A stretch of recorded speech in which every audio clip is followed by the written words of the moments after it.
5 years in the making. The mid-engine hybrid Valhalla is finally here with 1,064 horsepower and a top speed of 217 miles per hour. The Aston Martin Valhalla's origin story goes clear back to 2019 with the AMRB 003 concept. If this were normal times and a normal car, we might be talking about a mid-cycle refresh at this point. Instead, Aston has officially revealed its long-awaited mid-engine supercar after years of delays. Was it worth the wait? We won't have a definitive answer until we get some time behind the wheel. But the stats are compelling.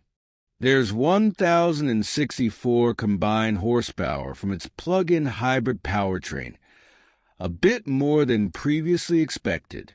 The vast majority, 817 horsepower, comes from the twin-turbocharged 4.0-liter V8 mounted behind the driver's head.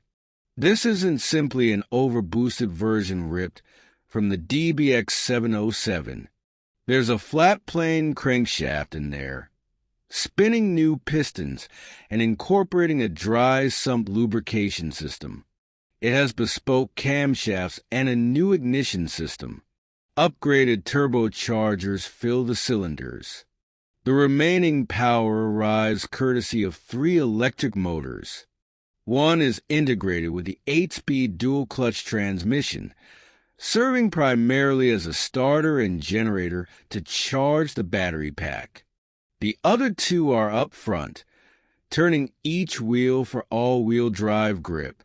The motors can operate independently for torque vectoring wizardry on a racetrack, or you can punch up EV mode and drive for 8.6 miles at speeds up to 80 miles per hour. Only the front motors are active in electric operation, and since the Valhalla has no reverse gear, they're responsible for backing up the supercar. With everything working together, Aston Martin says the Valhalla reaches 62 miles per hour in a predicted 2.5 seconds. Keep the pedal floored and you'll top out at 217 miles per hour, a figure made possible by the car's active aero system. In most driving situations, the big rear wing remains down to preserve the Valhalla's clean exterior design. Switch to race mode, and it rises up rather dramatically. The front lip also extends out further, increasing downforce to a maximum of 1,322 pounds at 149 miles per hour. From there, wing angles are automatically adjusted to maintain that force as speeds increase. Aston Martin's Integrated Vehicle Dynamics Control, IVC, system does all the calculations and makes the adjustments, which includes a full extension of the wings for air brakes. IVC also manages suspension, steering, brakes, and torque vectoring, all of which vary between the 4 available drive modes. Race mode, meanwhile, shuts off the assist for an unrestrained experience. The other 2 options are Sport Plus or Sport, the default setting for Valhalla. Underneath the smooth mid-engine shape is a 5-link rear suspension and an F1-inspired pushrod front suspension.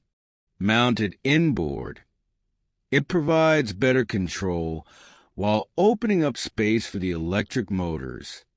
Both suspension setups are mounted to aluminum subframes, which connect to the Valhalla's carbon monocoque. Aston Martin lists a dry weight of 3,648 pounds. Not bad for a 3-motor AWD hybrid. 6-piston Brembo calipers clamp 16.1-inch carbon ceramic discs in front, officially the largest brakes ever fitted to a production Aston Martin. 4-piston calipers with 15.3-inch brakes are at the back, bolted behind 21-inch wheels. The front has 20 inchers, all shod with Valhalla-specific Michelin Pilot Sport Cup 2 tires. The interior looks rather Spartan compared to other Aston Martin models. Butterfly doors open to reveal a sea of exposed carbon, and there's a stubby F1-inspired steering wheel. The dash is actually a carbon fiber brace, spanning the width of the cabin, on which 2 digital displays are mounted. The floor is elevated and seats recline to embody a racing feel, and occupants sit in aggressive buckets, each with a single carbon fiber frame. But this car isn't without creature comforts, namely the Bowers & Wilkins stereo O'Connor trim, satellite navigation, and Apple CarPlay. With the next generation of sports cars launched to critical acclaim, we are now adding the first ever mid-engine series production Aston Martin to our portfolio, the ultimate driver supercar, said Aston Martin CEO Adrian Hallmark. On paper and on track, Valhalla delivers the most driver-focused, technologically advanced supercar, with true hypercar performance, and yet on the road it is as usable and enjoyable as any Aston Martin. A unique proposition, designed to be the most elegant and exciting product in the market. Aston Martin Valhalla production begins in the second quarter of 2025. Pricing isn't mentioned, and just 999 examples will ultimately be built. You can configure yours now on Aston Martin's website.